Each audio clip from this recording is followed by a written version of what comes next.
Hello friends, are classes में आपका स्वागत है।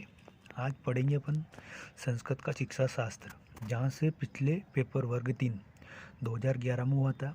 यहाँ से 15 नंबर के शिक्षा शास्त्र पेडागोजी से क्वेश्चन आए थे। तो अपन यहाँ से पूरे 15 नंबर का पेडागोजी का शिक्षा शास्त्र पढ़ेंगे वर्ग 3 के लिए। सबसे पहले पढ़ते अपन भाषा की कौशल और उसमें उपयोग होने वाली शिक्षण विद्या कौन कौन सी है। सबसे पहले पढ़ते हैं अब अपन, है ना, शिक्षणम।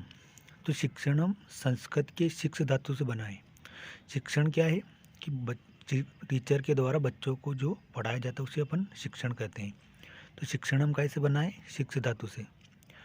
भाषा शब्द संस्कृत के किस धातु से बना है? भाष धातु से। और संस्कृत कैसी भाषा है? संश्लेषणात्मक भाषा है। 3 क्वेश्चन यहाँ से बनेंगे कि शिक्षणम में कौन सी धातु है? शिक्ष धातु। भाषा शब्द में कैसी धातु है? भाष धातु। संस्कृत भाषा कैसी है?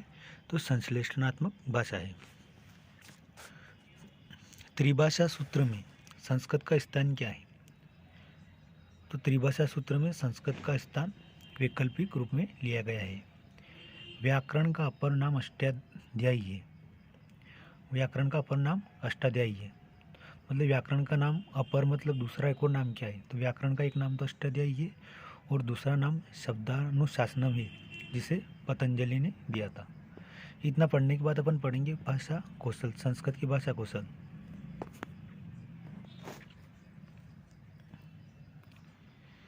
भाषा कौशल पढ़ेंगे तो भाषा कौशल कितने होते हैं? 4।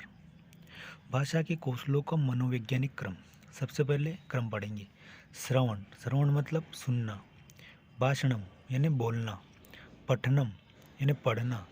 और लेखनम मतलब लिखना। तो भाषा के कितने कौशल? 4। इनका क्रम से जमाओ, ऐसा पूछ सकता है। तो श्रवणम, भाषणम, पठनम और लेखनम।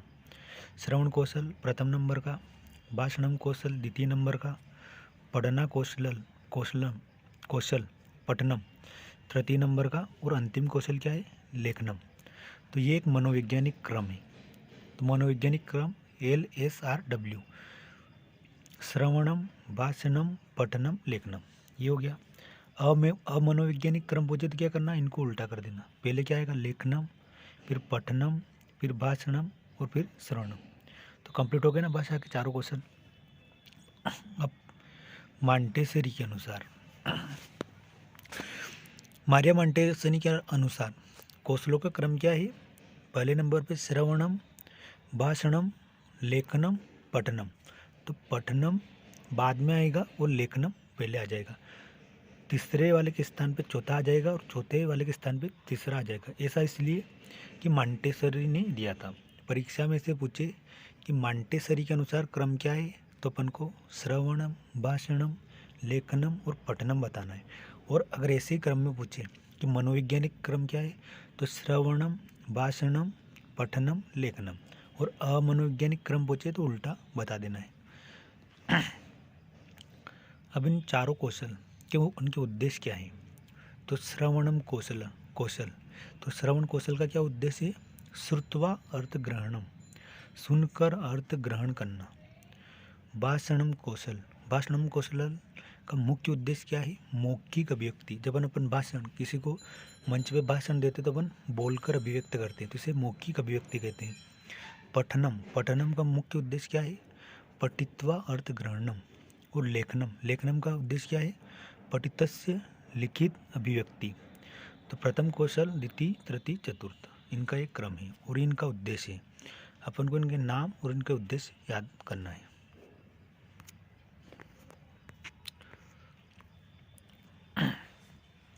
अब ये 4 कौशल है। इन 4 कौशल में से आंतरिक कौशल कौन कौन से, बाह्य कौशल कौन कौन से, ये पूछ सकता है। ग्रहणात्मक कौशल कौन कौन से है, अभिव्यक्त कौशल कौन कौन से है। तो ग्रहणात्मक कौशल जिसमें अपन किसी चीज़ को ग्रहण करते हैं। श्रवणम, कोई बोलता है और अपन सुनते हैं, तो श्रवणम क्या है? एक ग्रहण कौशल है।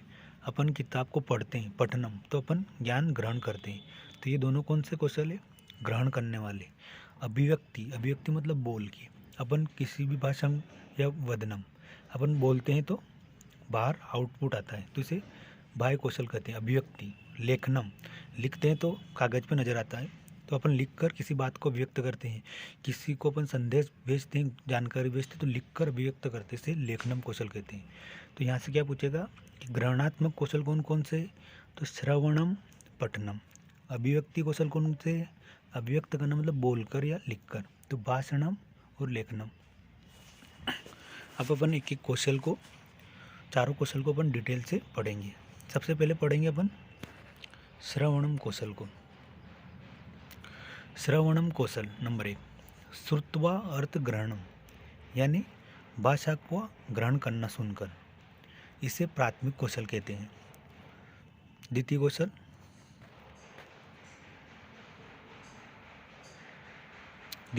है भाषणम वदनम, इसे द्वितीय कौशल कहते हैं। मौखिक अभिव्यक्ति, अपने आशय, मंतव्य, विचारों को प्रकट करने के लिए सार्थक शब्दों का प्रयोग करके शुद्ध उच्चारण करना ही भाषण कौशल है। भाषण कौशल का मुख्य उद्देश्य क्या है, शुद्ध उच्चारण करना। अपन बोलते हैं तो शुद्ध उच्चारण।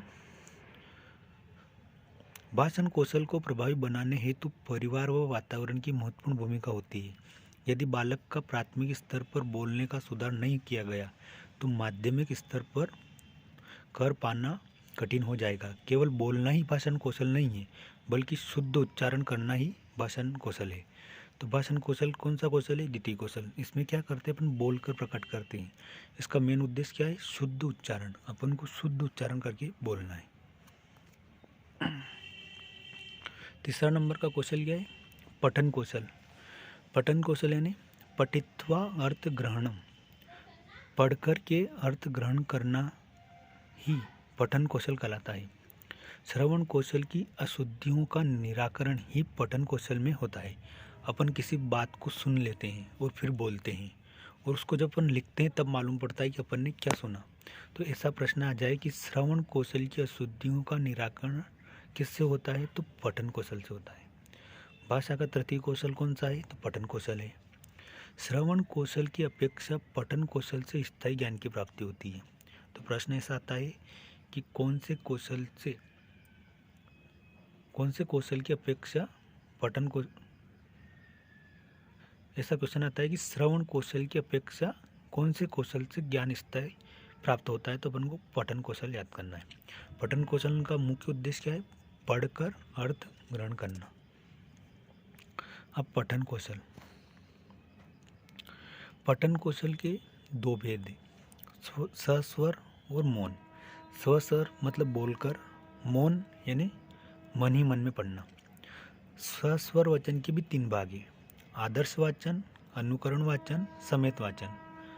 मौन वाचन के भी 3 हैं, सामान्य मौन, गंभीर मौन और द्रुत मौन। सस्वर वाचन के कितने प्रकार, 3। मौन वाचन के कितने प्रकार, 3। पठन कौशल के कितने प्रकार, 2। सस्वर पठन कौशल और मौन पठन कौशल। सस्वर के कितने भाग, 3। मौन के कितने, 3। स्वस्वर का नंबर 1, आदर्श वाचन। आदर्श वाचन कौन करता है, शिक्षक। जब और अनुकरण वाचन कौन करता है, छात्र। समेत वाचन, समेत मतलब सब मिलाकर, तो समूह में छात्रों के द्वारा जो वाचन किया जाता है उसे सस्वर वाचन कहते हैं। अब टाइप 2 पे आते हैं, मौन वाचन के कितने प्रकार, सामान्य मौन वाचन, गंभीर मौन वाचन और द्रुत मौन वाचन। सामान्य मौन वाचन में अपन सामान्य जो किताब पढ़ते हैं वो। गंभीर मौन वाचन, परीक्षा के टाइम पे अपन किसी विषय को गंभीर पढ़ते हैं, या अपन किसी भी पैराग्राफ को पढ़ते हैं, या सर ने बोला कल उत्तर याद करके लाना इस पाठ के, तो उस पाठ के उत्तर अपन गंभीर रूप से पढ़ते हैं, तो उसे क्या बोलते हैं, गंभीर मौन वाचन। और द्रुत मौन वाचन, फटाफट, जैसे कल एग्जाम हो और फटाफट रिवीजन करना हो, 1 घंटे में पूरी किताब पढ़ना हो, तो उसे द्रुत वाचन कहते हैं। द्रुत मतलब फटाफट, स्पीड से। तो अब अपन ने अभी तक क्या पढ़ा कि पठन कौशल के 2 भेद होते हैं, सस्वर पठन और मौन पठन। फिर सस्वर के 2 भेद हैं, आदर्श वाचन, अनुकरण वाचन, समेत वाचन। सस्वर के 3 भेद है, सॉरी। आदर्श वाचन कौन करता है, शिक्षक। अनुकरण वाचन कौन करता है, छात्र। समेत वाचन समूह में छात्रों के द्वारा। और मौन वाचन, सामान्य मौन, गंभीर मौन, द्रुत मौन।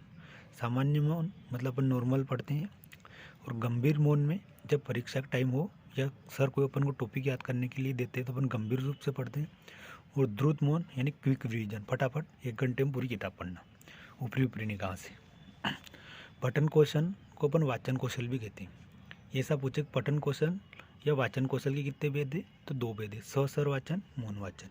और फिर इसके अंदर इस प्रकार से कैटेगरी में पढ़ना है अपन। विशेष, मौन वाचन में छात्र नीरसता महसूस करते हैं। सर्वाधिक अर्थ ग्रहण की प्राप्ति भी मौन वाचन से होती है। मौन वाचन में अपन नीरसता इसलिए महसूस करते हैं कि अपन खुद ही पढ़ते हैं, लेकिन अर्थ ग्रहण करते हैं, तो इसलिए मौन वाचन में सर्वाधिक अर्थ ग्रहण होता है। सामान्यतः मौन वाचन कक्षा 6 से प्रारंभ होता है। अब प्रश्न यहाँ से 3 प्रश्न से आएंगे कि किस वाचन में सर्वाधिक अर्थ ग्रहण की प्राप्ति होती है, तो मौन वाचन। किस वाचन में छात्रों को निरस्ता महसूस होती है, तो मौन वाचन। मौन वाचन का कौन सी कक्षा से प्रारंभ होता है, तो कक्षा 6 से प्रारंभ होता है। तो यहाँ से 3 प्रकार से ये क्वेश्चन आएंगे।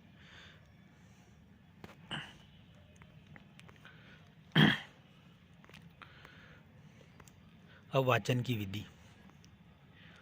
पठन वाचन की कितनी विधियाँ हैं, तो 4 विधियाँ हैं।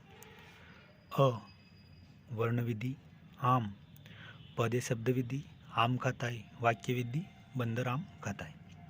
तो ये ऊपर वाली ट्रिक याद करने की।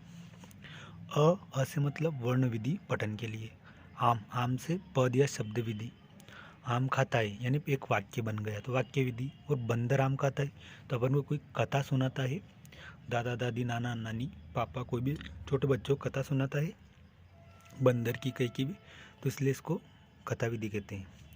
तो अ का मतलब वर्ण विधि, आ एक शब्द बन गया तो पद या शब्द विधि, आम खाता है तो वाक्य विधि, बंदर आम खाता है कथा विधि। तो ये ऊपर की ट्रिक है याद करने की।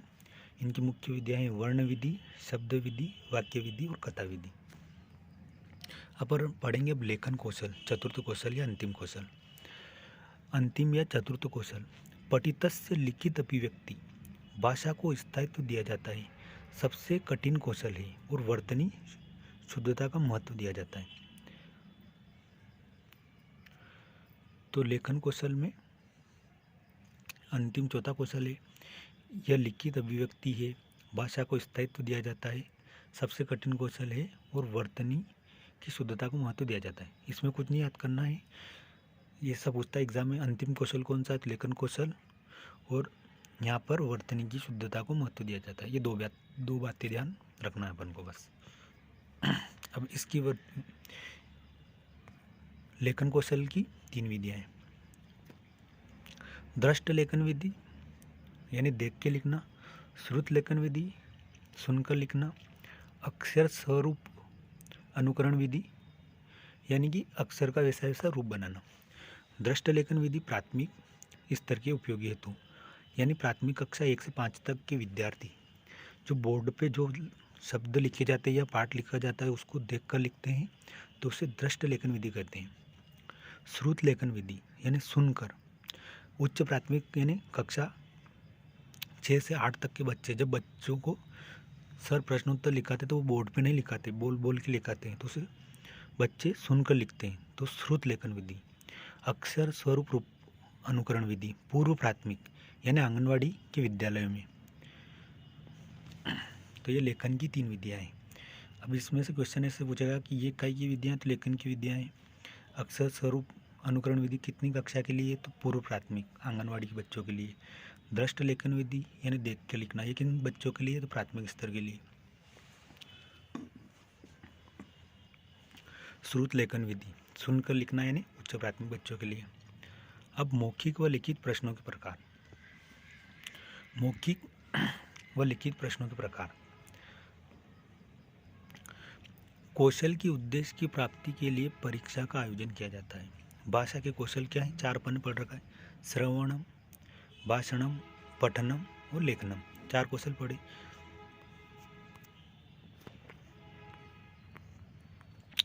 परीक्षा या तो अपन मौखिक रूप से लेते हैं या लिखित रूप से।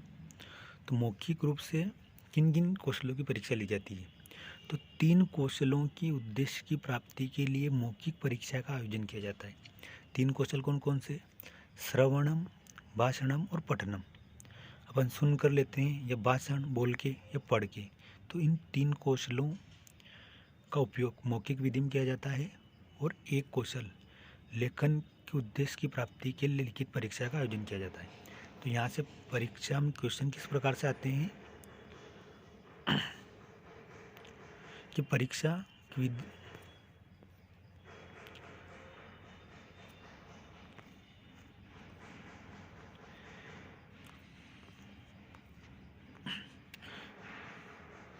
परीक्षा कितने प्रकार से ली जाती है? 2 प्रकार से, मौखिक और लिखित।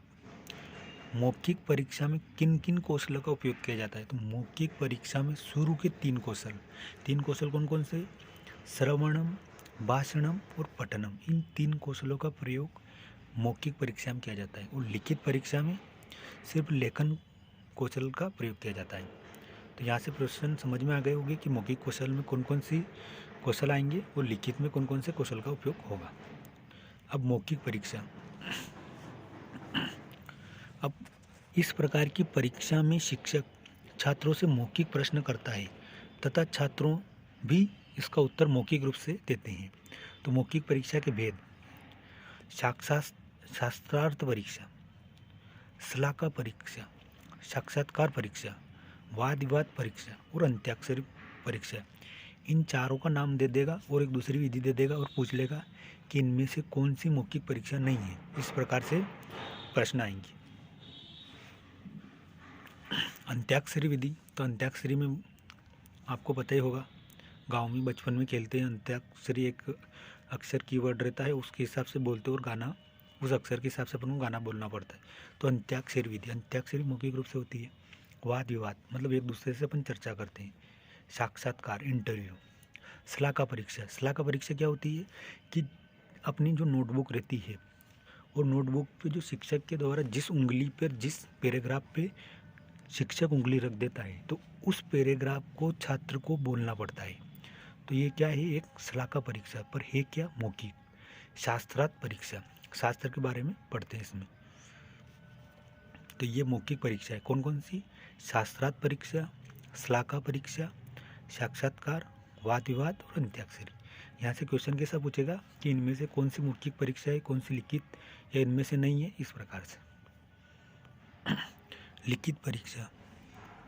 इस प्रकार की परीक्षा में शिक्षक छात्रों से लिखित रूप में प्रश्न करता है तथा छात्र भी उसका उत्तर लिखित रूप में देते हैं।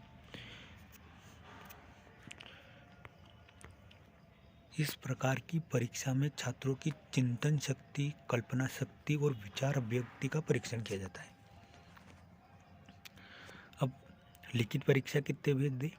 वस्तुनिष्ठ परीक्षा, अति लघुत्तरी, लघुत्तरी और निबंधात्मक परीक्षा। अब क्वेश्चन कैसा आएगा कि सबसे विश्वसनीय परीक्षा किसे कहते हैं? तो वस्तुनिष्ठ परीक्षा। वस्तुनिष्ठ परीक्षा सबसे विश्वसनीय परीक्षा होती है। इसमें वस्तुनिष्ठ के अंदर कौन कौन सी परीक्षा आती है, इस प्रकार से पूछ सकता है।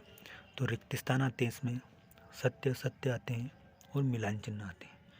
रिक्त स्थान, सत्य असत्य, मिलान चिन्ह। अति लघुत्तरी प्रश्न, इसमें एक वाक्य का प्रश्न आता है। लघुत्तरी प्रश्न, इसमें 3 लाइन के उत्तर आते हैं। और निबंधात्मक परीक्षा में एक निबंध टाइप पैराग्राफ आता है, अविश्वसनीय होता है। तो विश्वसनीय परीक्षा कौन सी है? वस्तुनिष्ठ। अविश्वसनीय कौन सी है? निबंधात्मक। फिर यहाँ से और क्वेश्चन पूछ लेगा कि लिखित परीक्षा का कौन सा भेद नहीं है? तो यहाँ पर वस्तुनिष्ठ दे देगा, अति लघुत्तरी देगा, लघुत्तरी दे देगा और एक शलाका परीक्षा दे देगा। तो शलाका परीक्षा मौखिक है। इस प्रकार से यहाँ से क्वेश्चन आएंगे।